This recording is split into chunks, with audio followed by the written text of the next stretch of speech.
Никола Пандев, советник од редовите на ВМРО ДПМН, денеска се повлече од советничката позиција во Струмичкиот совет.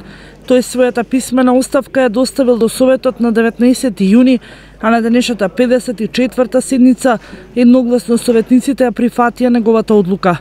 По денешната одлука првиот човек на советот Јосиф Христов е должен во наредниот период да ја извести општинската изборна комисија, пошто ќе се достави следниот кандидат од листата на коалицијата за подобра Македонија.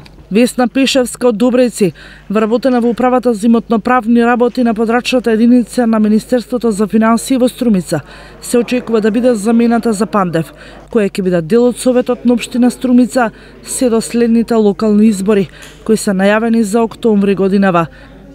На денешната седница советниците ги усвоија сите точки на дневен ред, а меѓу другото дадоа согласност за формирање општински совет за превенција на детско престапништво на територија на општина Струмица.